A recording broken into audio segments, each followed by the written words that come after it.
ဆူလာမဏိဖျားသည်မင်းနံသူကျေးရွာ၏အနောက်ဘက်တွင်တည်ရှိသည်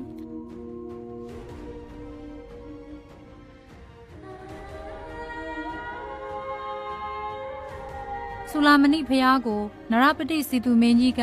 AD 1183 ခုနှစ်တွင်ဗကံမြို့ဟောင်း၏အရှေ့တောင်ဘက်တွင်တည်ထားခဲ့သည်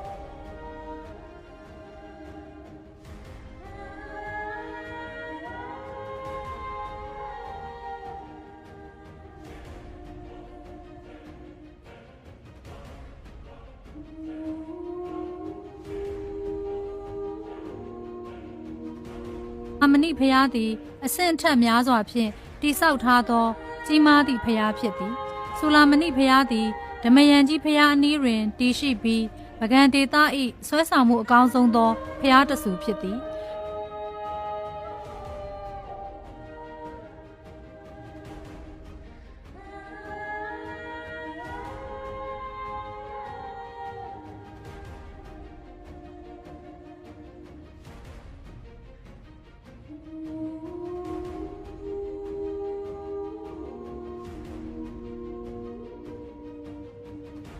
ဖျား၏မူလနာမည်မှာဗရမ ्या ငယ်ဖြစ်သည်ဘိတုကလက်ရအနေဖြင့်ထီလိုမင်းလိုဖျားဂရော့ပလင်ဖျားတို့နှင့်ဆင်တူသည်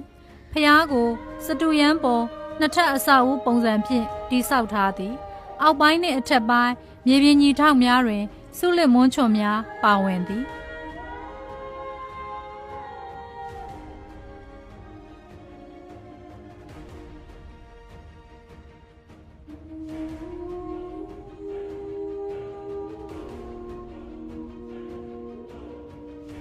2016 ခုနှစ်ကလှုပ်ခတ်သောမြေငလျင်ကြောင့်အပေါ်ပိုင်းပျက်စီးခဲ့သဖြင့်ပြန်လည်ပြုပြင်ထိန်းသိမ်းဆောင်ရှောက်လျက်ရှိပါသည်။